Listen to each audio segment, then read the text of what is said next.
영가고나 서울대, 의대 쪽으로 아이 진로를 생각하신다면 초등 때 이걸 준비해 두시면 정말 도움이 되는데요. 학습 방향과 습관이 딱 잡히기 때문이죠. 안녕하세요. 드림맘입니다. 오늘은 영재원을 다니면 아이에게 생기는 놀라운 변화에 대해서 말씀을 드리려고 해요.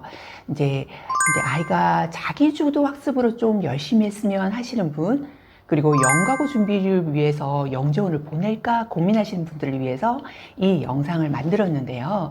이제 문과형으로 알았던 제 아이가 영재원을 준비하면서 변화된 모습을 보면서 정말 환경이 이렇게 중요하구나 하는 그런 생각을 한 적이 있었어요. 그리고 그렇게 같이 영재원을 준비하고 다녔던 친구들이 고등과 대학 진로는 어떻게 됐을까, 그 결과도 뒤에서 함께 말씀을 드릴 텐데요. 이제 교육청, 교대, 연대 사사반까지 다니면서 영재원 합격을 위해서 한 공부법, 교재, 그리고 주의해야 할 점에 대해서도 함께 말씀을 드리려고 해요. 이제 먼저는 가장 궁금해 하시는 게 영재원을 다니면 아이에게 어떤 변화가 일어날까라는 부분인데요. 이제 수학을 좀 열심히 했으면 좋겠다 이런 생각하는 친구들은 이제 친구랑 같이 영재원 준비를 해보는 것도 좋아요. 왜냐하면 꼭 합격을 해야지 이런 느낌이 아니라 이제 영재원을 좀 준비를 하다가 보면 잘하는 친구들도 만나게 되고 또 자연스럽게 그 친구들과 수학 얘기 또는 꿈에 대한 얘기도 하게 되거든요. 그러다 보면은 전과는 다르게 수학 좀 해볼까? 저 친구보다 더 잘하고 싶다. 그렇게 이렇게 아이가 조금씩 변해가는 거예요. 그래서 아무래도 준비를 좀 하다가 보면 자극도 받게 되고 수학 천재다 이런 친구들도 부모님들이 이렇게 노출을 시켜서 결국 수학만큼은 제일 좋아하고 잘하는 과목으로 만드는, 그런데 성공하는 부모가 되어 있는 거예요. 그러니까 수학 실력이 고만고만했던 아이도 또 문제집 풀기가 지겨워하는 아이들도 영재원 준비를 좀 잘만 해보시면요, 확연히 달라지는 걸 볼 수 있을 거예요. 그런데 이제 아이가 심지어 잘한 친구와 무슨 교재를 공부를 하고 있는지, 어느 학원을 다니고 있는지, 또 진도는 어디까지 나가는지 스스로 알아보기도 하고요. 자기가 어떻게 해야 잘하지? 라는 자신만의 공부 비법을 찾는 그런 애쓰는 모습도 보이기 시작하거든요. 그때 수학 잘하는 방법에 대한 영상도 많이 올려뒀으니 그걸 참조하시고 좀 도와주시면 더 효과적일 거라고 생각을 해요.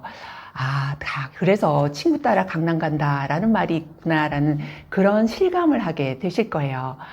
그리고 이제 두 번째로는 영재원이 안 되면 그럼 어떻게 해요? 아이들이 막 좌절하고 그러지 않나요? 이런 걱정이 되시잖아요.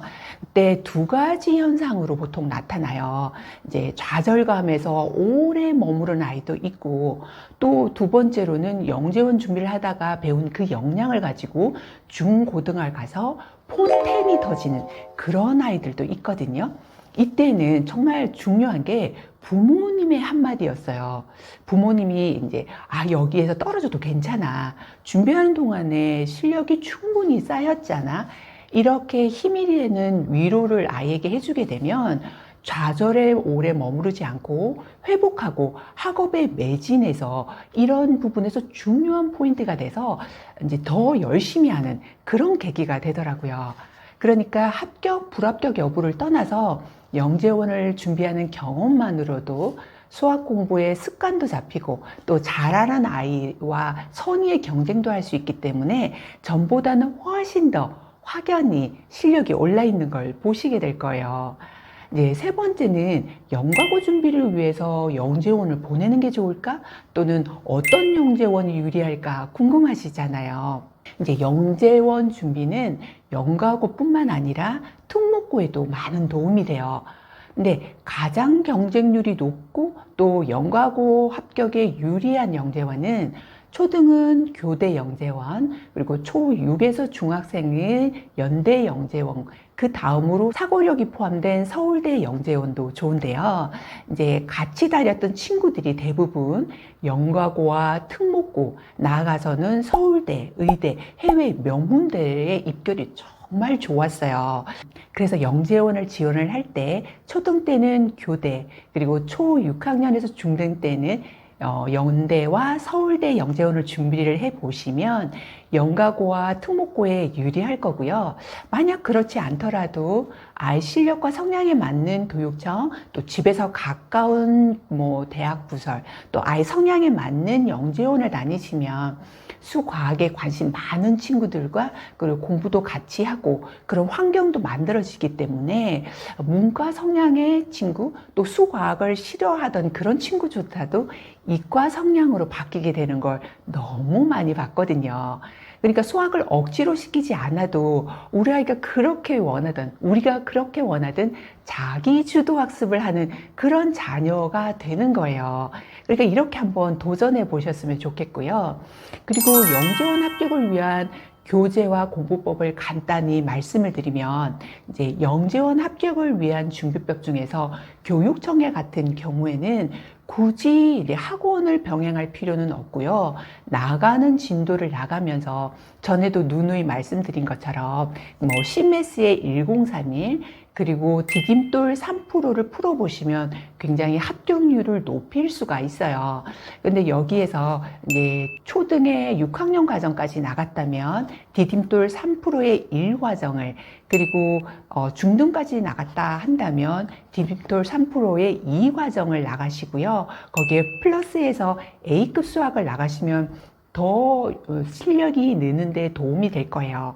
그리고 이 교재를 가지고서 공부를 하면 교대 영재원도 연결이 되는데, 그렇지만 여기는 좀 난이도가 있고 경쟁률이 세잖아요. 그러다 보니 합격률을 더 높이고 좀 경험을 쌓기 위해서 이렇게 한 3개월 정도 준비반을 다녀보는 것도 괜찮더라고요. 그리고 이제 연대 영재원 같은 경우에는 KMO를 준비를 한다면 기출문제만 풀어보고도요, 굳이 영재원 대비본을 다니지 않아도 충분히 커버가 되더라고요. 그런데 여기에서 만약에 KMO를 하지 않는다면 학원에서 살짝 다녀보면서 어떤 식으로 기출이 되는지, 어떤 연습이 필요한지 조금 준비하고 가는 것도 한 방법일 것 같아요. 그리고 이제 정말 중요한 게요, 수학 문제를 풀어보다가 좀 어려운 문제, 또 잘 안 풀렸던 문제가 풀렸잖아요. 이럴 때는 부모나 친구 앞에서 또는 이제 거울 앞에서 자신이 설명을 해보는 거예요. 그럼 문제를 풀어보면 문제를 푼 걸 자신이 설명하면서 확실히 자기 걸로도 되지만, 또 수학 실력을 올리는데도 도움이 되지만 영재원 면접에도 상당히 도움이 되거든요.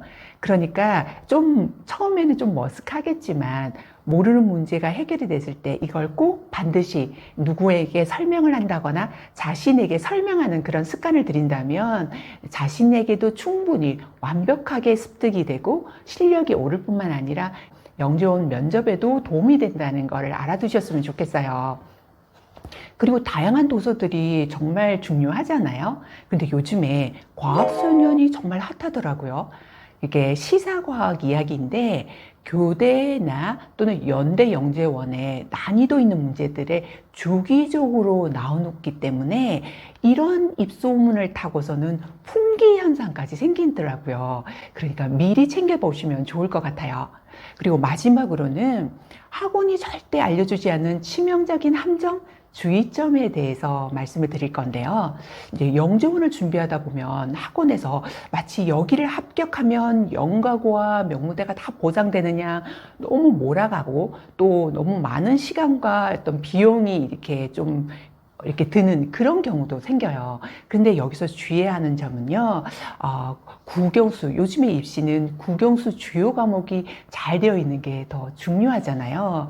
그런데 자칫 실수하다가 수과학은 잘하게 되는데, 그런 건 너무 좋은데 다른 과목을 좀 소홀히 하게 되거나, 또 학교 수업을 너무 쉽게 느끼고 우습게 여겨서 내신 관리를 잘 안 한다거나, 이렇게 해서 학교에 이제 겉도는 아이가 되기도 하거든요. 급기야는 사춘기 때 자신의 영재성을 학교에서 잘 인정해주지 않는다고 막 분노하고 투덜거리면서 이제 게임에 빠진다거나 또는 학교 적응을 잘 못하는 경우가 생겨요. 그러니까 아무리 좋은 영재원이라도요, 중1 정도까지 다니고 중2부터는 내신과 학교 생활에 충실히 하도록 신경을 써주는 게 정말 중요하더라고요. 저희가 중3까지 다니면서 그게 참 아쉽고 후회가 되는 점이라서 말씀드려요. 이렇게 영재원 다닐 때 고민하시는 분들을 위해서 도움이 되도록 영상을 만들어 봤는데요. 더 궁금하신 분이 있다면 댓글 남겨주시면 답글 남겨드릴게요. 다음 시간에도 여러분에게 궁금하신 주제로 찾아올게요. 감사합니다.